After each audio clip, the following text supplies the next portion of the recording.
श्रीमद् भागवत महापुराण के अनुसार महाराज परीक्षित जी ने कलयुग को, जो कि कलि पुरुष के रूप में उनके शरणागत हुआ, चार स्थान प्रदान किए।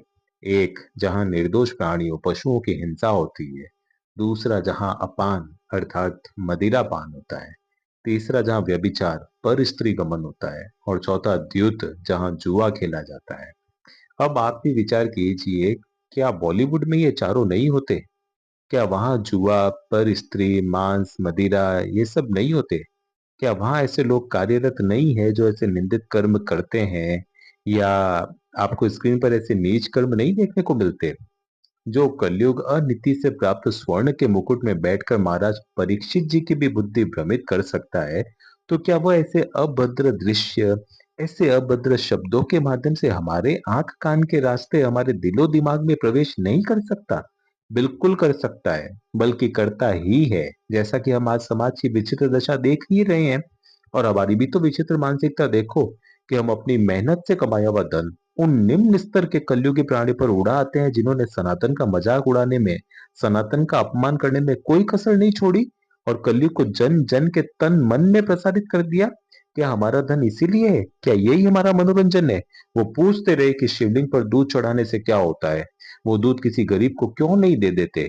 तो क्या कभी ये सवाल हमारे दिलो दिमाग में नहीं खोंदा कि इस झुट्टे लुच्चे टुच्चे मनोरंजन से क्या होता है? क्यों ना ये टिकट का पैसा हम किसी गरीब, किसी जरूरतमंद को दे दें, या हमारे पैसे का सदुपयोग कर लें, या फिर अपने भविष्य के लिए सेविंग ही कर लें। मनोरंजन के नाम पर हम और कितना गिरेंगे? कि ऐसी ऐसी गिरी हुई फिल्में, ऐसी गिरी हुई वेब सीरीज देख देख कर अपनी आंखें और अपने कर्म दोनों फोड़ते रहेंगे? कब तक हम अपने लोक और परलोक दोनों का सत्यानाश करते रहेंगे? क्या हम ये सब करने के लिए खुद को सनातनी कहते हैं कि न धर्मी विधर्मी लोगों पर पैसा उड़ा उड़ा कर अपनी और अपने धर्म की दोनों की कब्र खोदें? इतने मूर्ख हो गए हम? इतना भी हमारे अपने मन पे कंट्रोल नहीं रहा? अगर है तो हमें ये प्रण लेना होगा कि हम अपनी खरी कमाई का एक पैसा भी इन दुरात्माओं तक नहीं पहुंचने देंगे, और अपने धन को अच्छी जगह उपयोग करके अपने लिए और अपने परिवार के लिए आशीर्वाद का धन बटोरेंगे, और खुद को पाप का भागीदार बनने से रोकेंगे। क्योंकि पापी को बढ़ावा देना और पाप को बढ़ावा देना भी किसी पाप से कम तो नहीं है। या ये ना सोचा जाए कि बॉलीवुड से कई लोगों को रोजगार मिलता है। अब पूर्ववर्ती राजाओं जैसे दयालुता दिखाने का समय भी नहीं है कि आप किसी को रोजगार देने के नाम पर ऐसे व्यक्ति को नौकरी पर रख सकते हैं जो आपका ही घर जला दे। तो क्यों हम उन लोगों के रोजगार की परवाह करें जो हमारे धर्म, हमारी संस्कृति की होली जला रहे? उन्हें रोजगार चाहिए तो किसी अच्छी जगह भी कार्य कर सकते हैं वो।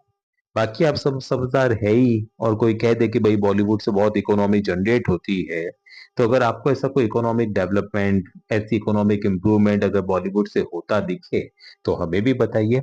हमारी नजर में तो भाई आजकल की फिल्में यही है कि जहाँ हिंसा को हीरो बना दिया गया है, धोखे और छल को स्मार्टनेस बताया जा रहा है, और गाली गलौज को रियलिस्टिक डायलॉग बनाकर पेश किया जा रहा है।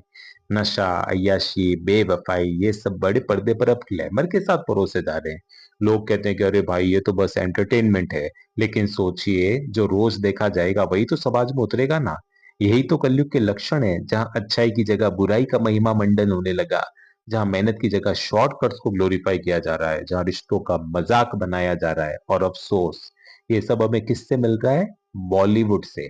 आज का बच्चा पहले फिल्म में गाली सुनता है, फिर वही गाली स्कूल में बोलता है। फिल्म में जो फैशन देखा वो बिना सोचे समझे अपनाता है, और धीरे धीरे हम सबको लगता है कि यही तो नॉर्मल है, यही तो है असली कलयुग।